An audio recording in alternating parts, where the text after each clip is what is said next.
Okay, so first of all, I want to say sorry that the video quality is ass fuck garbage.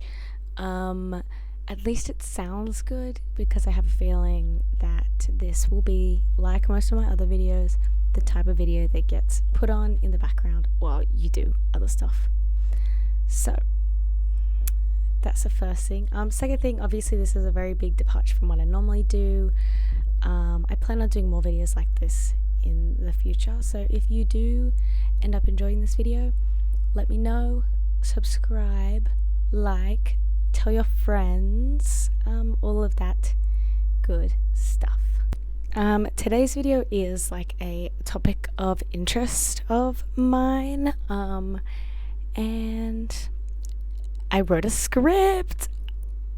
How exciting. So I wrote a script and I did actually quite a bit of time. No. I took time to sort of like talk about this and figure out how I wanted to talk about it. So I hope you guys enjoy. This is basically an excuse for me to talk about a TV show that I didn't think I would like, that I did really like. But yeah, let's go to the scripted part now. Every now and then, a TV series is created that breaks boundaries and revolutionizes its industry, and maybe even scares some people when it airs. Today, we're going to talk about a show that I know is a hard sell, yet I can't stop attempting to sell it. A show that is, as far as I could find, the first ever TV show of its kind. And we're going to kind of talk about how internet culture sort of changes the media that we are given, or the media that is created. Pit Babe is a series that technically falls under the label of BL, but I genuinely believe that this show is so much more than that, and it gives a lot more than that. So Pit Babe is a drama that starts off with like an odd and like laughable, and kind of not too serious premise. And then it just kind of keeps going and going and getting more and more intense than you could kind of ever really expect from a drama like this. I hadn't watched the trailer for this show before I started it, and I have watched it weekly since the second episode aired. And I just kind of want to make that clear because I tend to prefer a TV show, or like look back on it with fonder memories, if I watched it while it was airing, as opposed to binge watching it all at once. So that is kind of my bias in terms of the way that I watched the show, and just kind of to put that out there. I've generally noticed this quite a lot, that I tend to find a lot more fondness in a show if I watch it slowly while it's coming out, even if I don't interact with the community that is also watching it, as opposed to binge watching a show and kind of forgetting everything that happened in it, because I kind of didn't have that week in between each episode, or just a couple days, even if I was watching something that has already finished airing but I'm watching it slower, to like sort of let it stew and fester in my brain, and to kind of like really think about it up in the brain, you know? So right off the bat, with Pit Babe, it has a lot of elements to it that you would sort of come to expect from an older style of BL, as opposed to the stuff we are seeing now from most companies and like most productions. The main sort of tropes that it hits on is every important character is gay. There is like a sexless, like best friend couple that like will kind of get together but not really, but like everybody knows that they're like meant to be together, and you can kind of headcanon them that way, even if technically they're not, but they definitely are. And most notably, the failing of the Bechdel test. Pit Babe does this to almost an insane degree I've never seen before, by just simply not including any women in the entire show. There is not a single woman in this show. And I didn't realize this until a friend of mine pointed it out, and I was like, there is not a single female character in this entire show. None. It's 2024. This show aired in like December of 2023. Like November, December. And there's not a single woman in the cast. That like blew my fucking mind. I don't know how they got away with that, I feel like they could have made at least one person a woman. Like, not even like any side characters, like no one's mother on screen ever. There is no women in this show. Also, just quickly, I want to sort of tell you guys like what you will be served as the potential plot when you Google this show, because the more I speak about the show, you'll realize that that is a fucking lie. The show is not about what my drama list says it's about, like, at all. So let me go read that description on my drama list for you, because it's usually the one that comes up first. The description that comes up is: Charlie wants to be a race car driver, but he doesn't have a race car of his own. The only solution he comes up with is to make a bizarre agreement with the king of the raceway, Babe, nicknamed Pit Babe. Even stranger, Babe agrees to help Charlie achieve his dream. When I tell you the fact that Charlie wants to be a race car driver is almost completely irrelevant to the plot. I mean it. Do not read this summary and then think that that makes total sense and that that is definitely what the show is going to be about. It's super, super misleading, and it's not what the show is about at all. Like, literally, even just one episode in is when you go, oh, this is not true. This is not true at all. So this barely scratches the surface of what the show is actually about. I also would like to state this drama is coming out at a time where BLs have sort of started really, really branching out and trying to be different with what they are talking about, what the topic is, or even just the way that it portrays the romance or the characters. We're living in quite a diverse time compared to previous eras of TV shows within this genre, and more importantly, a lot of these TV shows now becoming dual genre instead of just romance. A lot of the older ones, it was just the whole plot was a romance plot.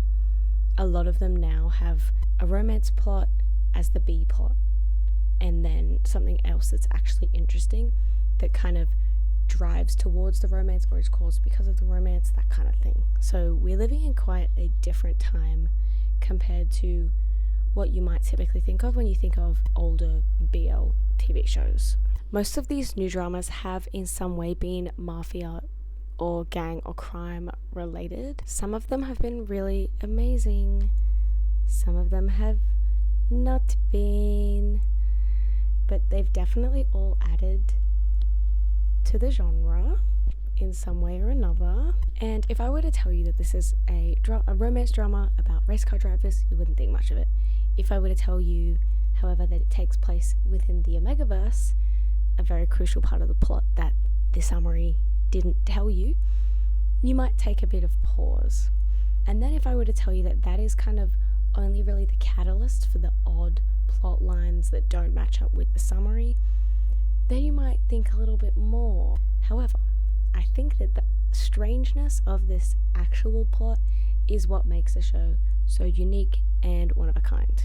As far as I have been able to find on the internet, there is not a single other completed aired TV series that takes place within the Omegaverse.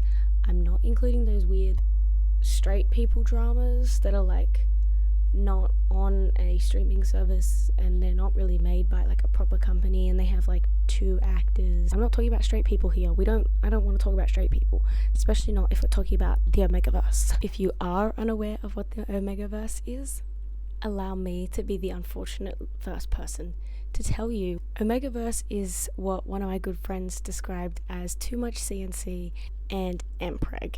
And I can't necessarily say this is incorrect, but it definitely oversimplifies what the genre is, how it came about, and how it's kind of evolved. The Omegaverse started as a subgenre of fan fiction, where essentially humans have second genders that come about through like the debunked science that wolves are grouped in alpha, beta, omega when they're out in the wild. So it's basically you're a human and then you have a second gender, which is if you're alpha, beta, or omega, and that determines like where you fit in the hierarchy, all that kind of stuff. It's just like a form of AU, pretty much.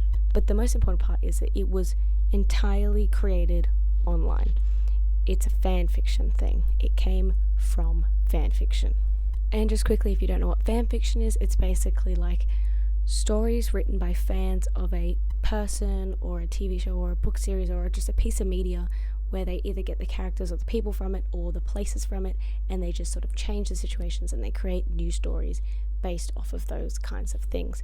Nobody claims it as original work unless it gets adapted. So the most famous examples of this would be, weirdly, both straight examples, which is 50 Shades of Grey being originally fan fiction, and the After trilogy, I don't know if there's 3 or 4 of them, that one also being originally a fan fiction. And they didn't really impact the world of media that much. I'm just gonna say it. Maybe 50 Shades of Grey did, just in terms of, oh look, a fan fiction can become a legit piece of media that stands on its own.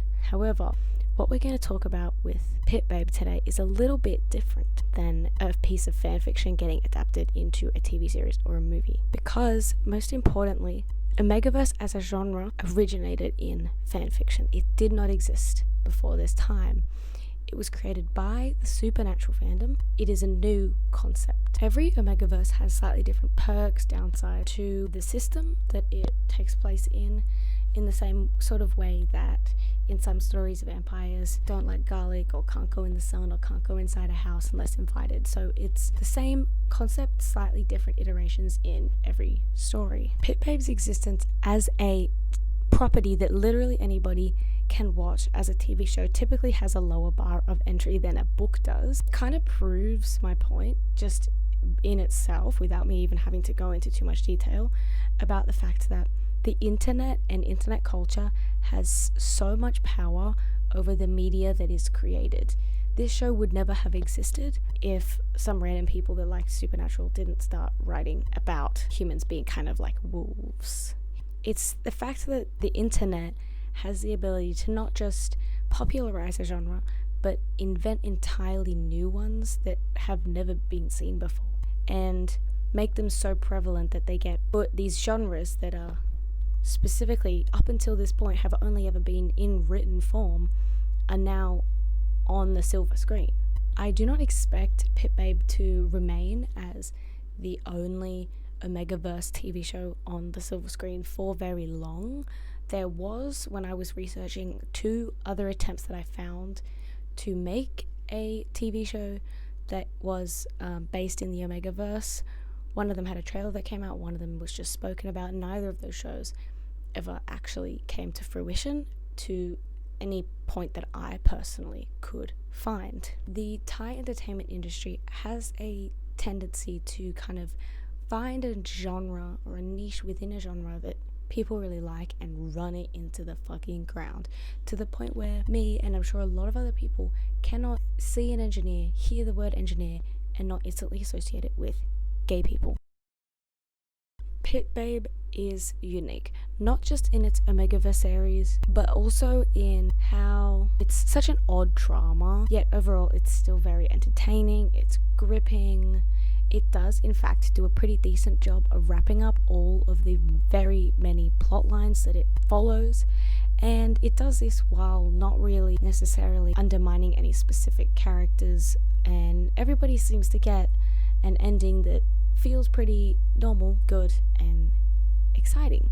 There aren't too many overused jokes, the editing wasn't done in iMovie, the audio is even, and it's just overall a pretty well done show. Firstly, I want to talk about the actors within the show, as within the Thai entertainment industry, the actors in your TV show and their branding are crucial to the success of your drama. Terrible shows can get insanely popular because of popular actor pairs. These pairings are, at the end of the day, the product that the drama is actually selling. The industry tends to go through cycles of actor pairings, and the lead actor in Pit Babe is actually from a cycle or an era a little bit in the past. He wasn't really in the current zeitgeist when this show started airing. Pavel had his breakup role in Two Moons quite a few years back now, and he was part of the third and least important couple in that series. Yet something about the way that he acted really gripped a lot of people, even though he wasn't really in the show all that much. I personally remember as Two Moons was airing, as I was watching it, really liking the character that he played because of the way that he played it. He seemed like a really dynamic actor for the fact that the script was shit, everything about the show was shit. He quickly became a fan favourite actor, kind of just like an actor that if you were talking about the genre of Thai BL, you'd know who he was. And then he sort of disappeared, and then he sort of did like a show that nobody really watched, and now he's in Pit Babe, and everybody's talking about him again. However, the love interest in this drama is a completely new face to the industry, which is quite interesting. This is not super uncommon to pair up a actor who has been around with someone who hasn't, and it's often really fun as a fan to kind of see that dynamic of somebody who clearly is a lot more confident in the role and somebody who is a little bit less confident.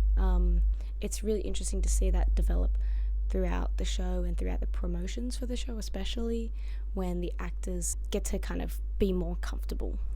Pooh, in my opinion, is the weakest actor among the main cast, but I think he definitely fills the role very well for the character he's playing, considering the fact that he was only picked to play that role at the very last minute. The original pilot trailer aired with the actor who is playing Wei playing the love interest, Charlie, and then for some reason or another they changed it to Pooh, and then the guy who was originally playing Charlie now plays Wei. And I can see why they did this in terms of visuals. It makes a lot of sense with the kind of couplings and pairings that people tend to like. If you know what I'm getting at, then you know what I'm getting at.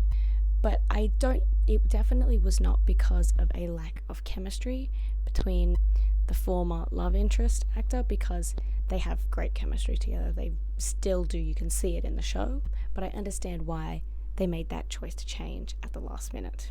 The original novel for Pit Babe by username _a little bitch is actually not a fan fiction like most Omegaverse stories are.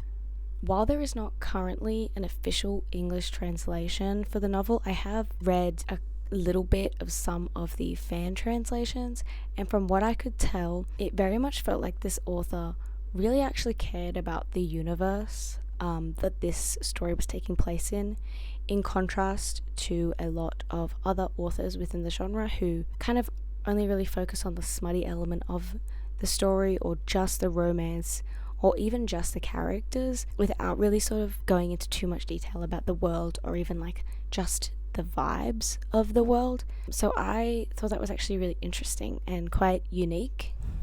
From the fan translations that I read, it almost seemed quite whimsical in the way that the world is presented, which definitely contrasts most novels in this genre, whether we're talking about the BL genre, the romance genre as a whole, or even Omegaverse specifically. I have seen some chatter online comparing this show to Umbrella Academy, but as somebody who is in fact a Gerard Way fan, I disagree. Mostly on the basis of the villain motivations being pretty much completely different, but also the way that those villain motivations affect the story. In Umbrella Academy, Hargreaves wants to build an army. He wants fame. Tony in Pit Babe, he wants money. That's pretty much it. He just wants money. And Pit Babe also kind of comes with this weird underlying, probably not super intentional commentary on capitalism. I cannot remember if Umbrella Academy did this. It probably did to an extent, but I think it would have been much more in line with criticizing the industrial military complex, if I remember correctly, but don't quote me on that. That could be like completely fucking wrong, so yikes if that was wrong. But like I said, the obvious yet possibly unintentional criticism of capitalism in the show is like weirdly close to the world of late stage capitalism that we currently live in, where certain human lives can be literally worth more money than others, and people don't really do anything to hide that they think this.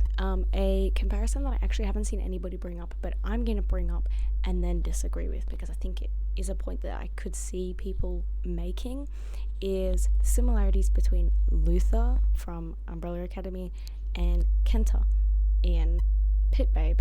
They are very parallel in their awakening to the abuse that they suffered at the hands of their father, and the fact that they were essentially robot clones doing whatever their father wanted for most of their lives.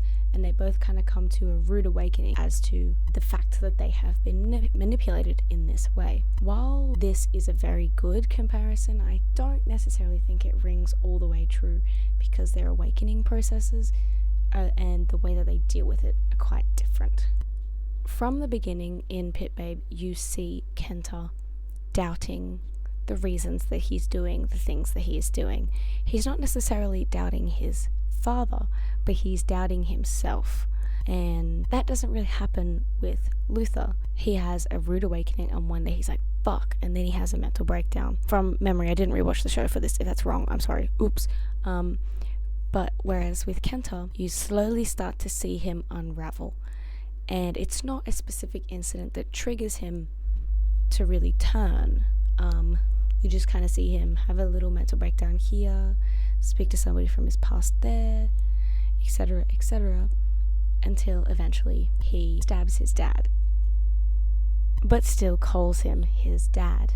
So there's a little bit of denial there, which they both share, but I think the way that they both deal with it is quite interesting, how different it is for it essentially being the same situation.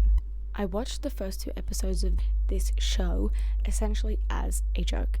With my best friend, we both kind of assumed that TV show about the Omegaverse, this is going to be a bit silly, and that generally the Omegaverse is seen as quite a trashy and tacky concept or genre to portray. And don't get me wrong, Pit Babe is definitely trashy, but there's something about it that really makes it important and fresh and fun and new, besides just the actors. When we see a novel or a story genre start to get adapted into more accessible means through the TV, we are often exposed to it in our native language.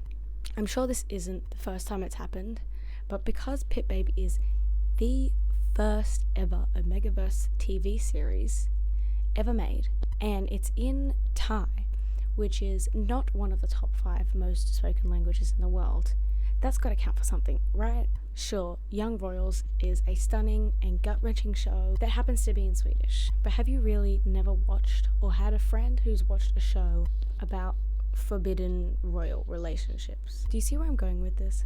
It's not often that the first of something that is adapted is in a different language to the language that it started in. Not only that, it is also in a language that is not a super common language for people to speak.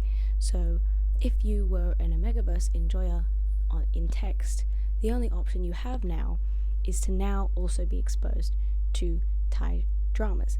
And I think that is really quite special, because it's bringing someone from one niche and throwing them into a completely new niche that is kind of like intersecting. And I think this mixing of niches is what makes Pit Babe so special. I was kind of looking through it, and the niches that I sort of found that it fits into generally is BL, Thai dramas, race car, mafia, comically evil man gets taken down, superheroes or like people with superpowers, and most importantly, the Omegaverse. So now I'm going to talk about all of those specific niches and how they exist within this show.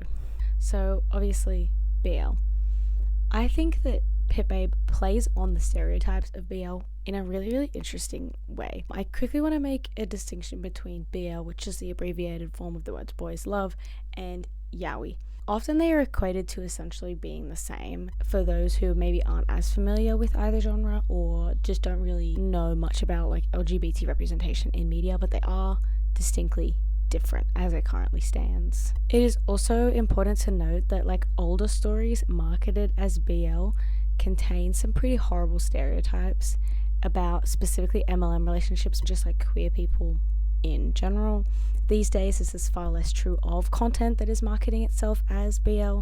The important distinction between BL and yaoi is the target audience and its current portrayal of queerness and queer relationships. Stories that are marketed or seen as yaoi are basically pretty much entirely focused on the sex element of the queerness, whereas BL are considered to really focus on the more romance or discovery sort of element of the genre.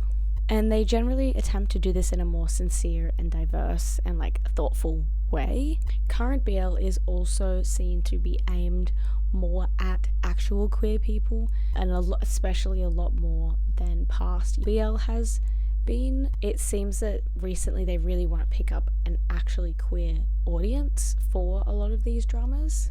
The BL genre as a whole is quite diverse, and every single day it's getting more and more diverse and it's expanding. A lot of people's introduction to this genre is through Korean dramas, which I admittedly find strange, simply due to the fact of how many Thai dramas there are. And Thailand, while they didn't invent the genre, really has propelled it forward in people's ability to comprehend it and awareness of the genre. Thailand seems to be the country that just generally is not really afraid to try new concepts within BL. So they seem to be the country that is always on the forefront of what the next trend is going to be in terms of the themes within the shows. Not only this, Thailand also very clearly invests quite a large amount of entertainment industry money into creating queer shows, which might sound odd at first, since especially English speakers tend to not really associate Asia with being super queer friendly.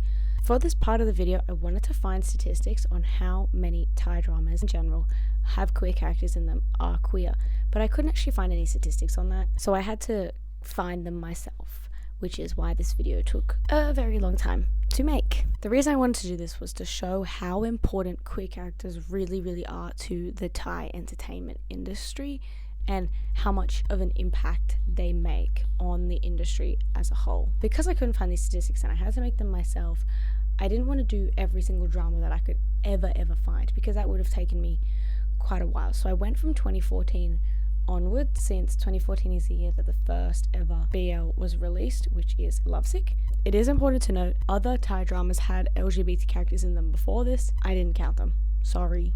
It is also important to note I am counting sequels as separate dramas simply because generally in Thai series they are designed so that you could view just the sequel and totally understand the plot and just move on from there and not watch the original series and get it. I also want to say, quick disclaimer, I got all of the information and statistics for this from my drama list. If it wasn't on my drama list, it didn't count.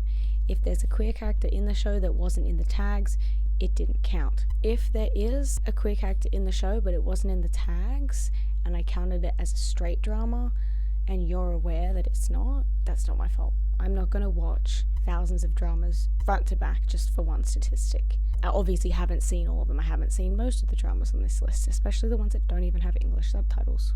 Also, there was quite a few dramas that had LGBT as a tag, but they didn't really specify in the tags or the themes or anything like that what exactly that related to. So for those ones, I just marked it down as a LGBT side character, not a main character, because I assumed if it was a main character, there would probably be an additional clarifying tag there to tell you what kind of queer this person is.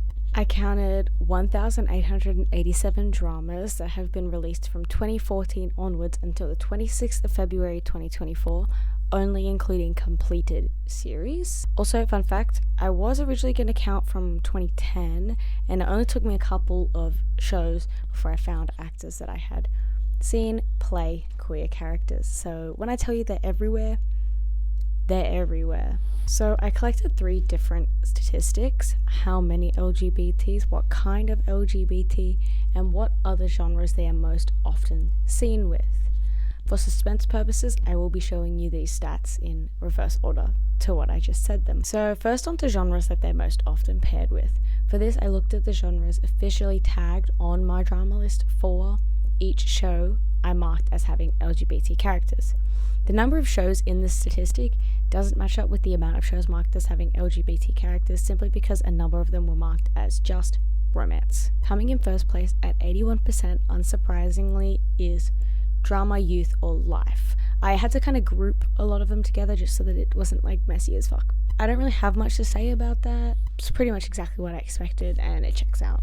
Coming in second was comedy at 37%. Also not shocking. The weirdest part about this though was actually that there was quite a few shows that I have personally seen or that I recognized that to me are definitely not comedies, which were marked as such. Third was like supernatural, sci-fi, fantasy at 13%. Close behind was thriller, horror, psychological at 11%. I accidentally fucked up the music, sports, food, business section, so they show up as separate statistics, but they have a total of 9%, which I do believe we will see increase in the coming years, since there have been a decent amount of workplace romances that have come out recently. Then at just 3% was action and adventure, and I think this one struggles because it's quite hard to sort of like classify. Like most shows that involve action and adventure are usually part of a different genre that isn't just like fighting and traveling. So I think that's why this one is particularly low. We have historical at 1%, which if I were to contrast it to the amount of straight historical dramas I saw while counting these statistics, you'd think there'd be at least a couple more historical LGBT dramas by now.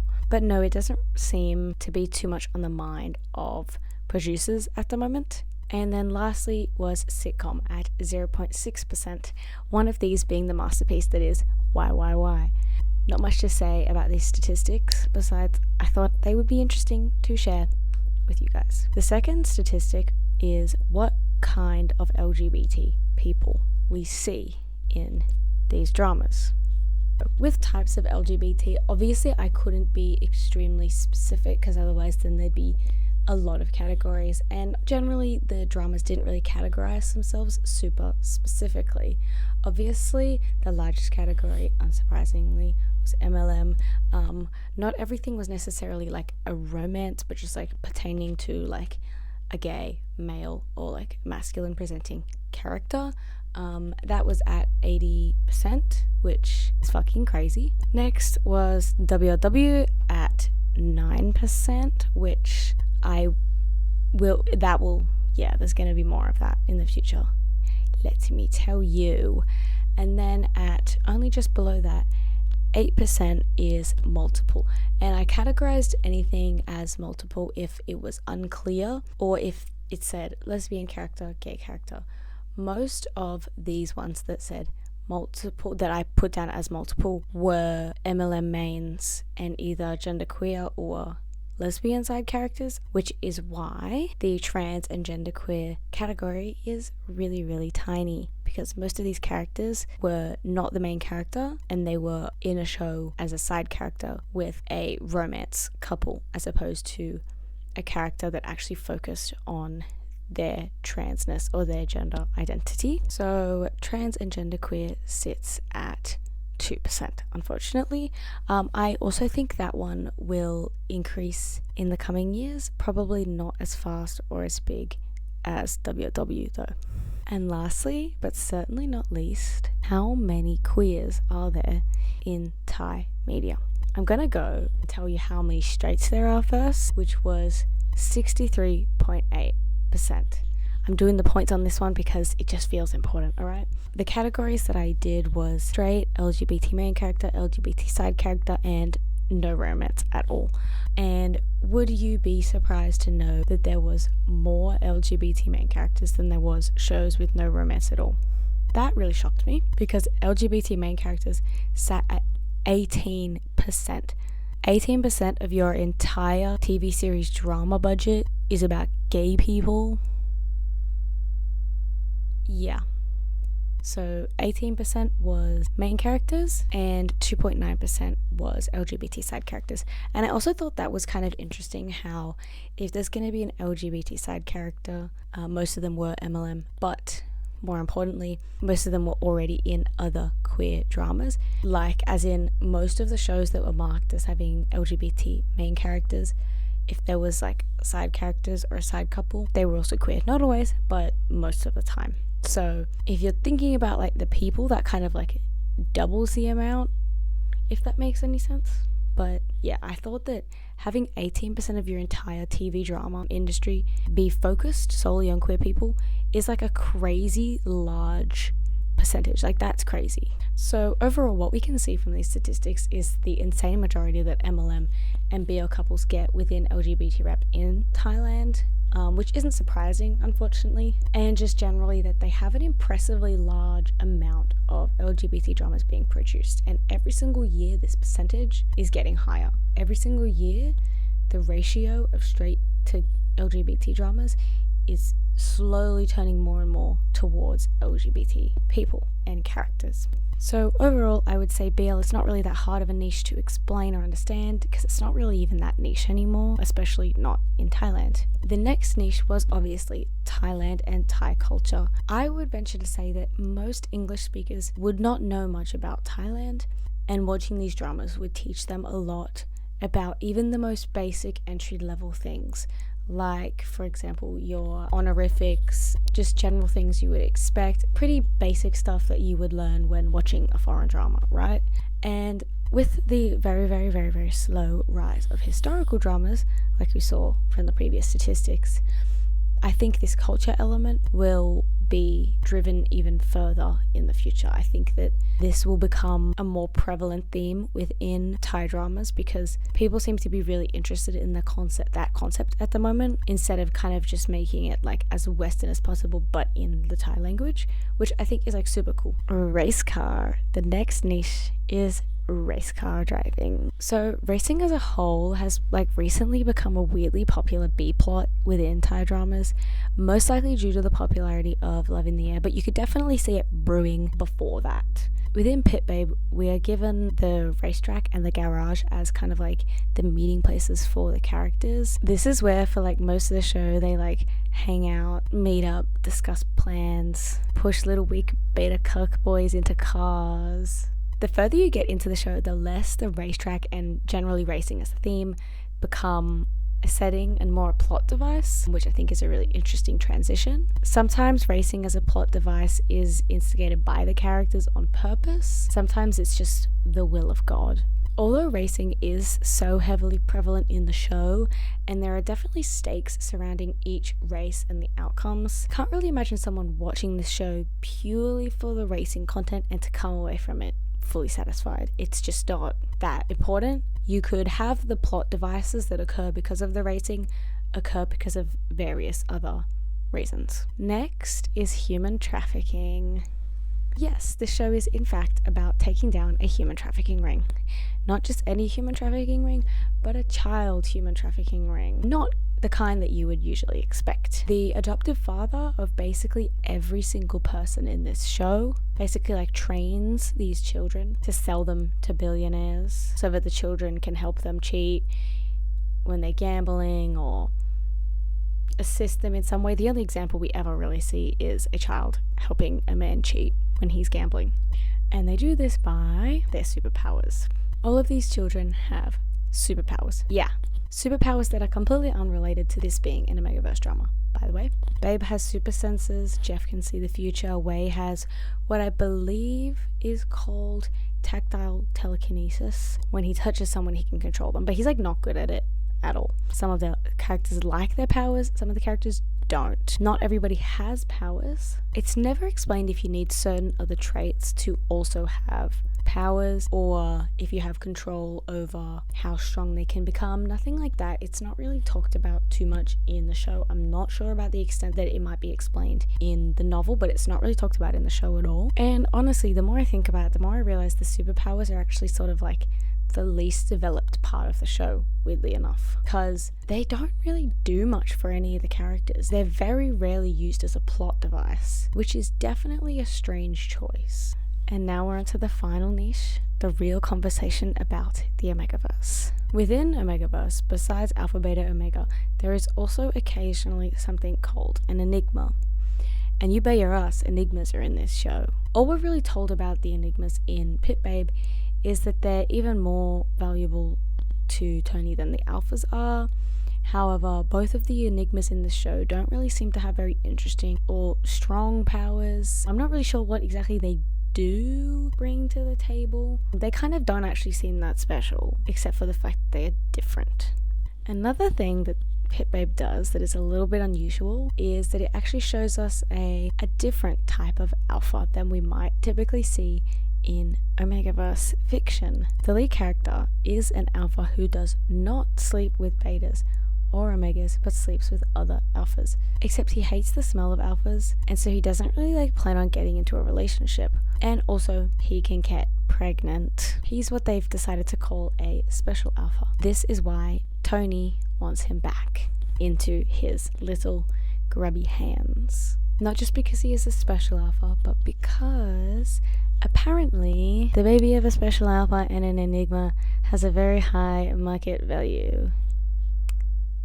He wants to sell Babe's child. That's why he wants Babe. Now we're going to talk about the plot and the characters, and this is like the more spoilery part. I've definitely said some spoilers before, but whatever.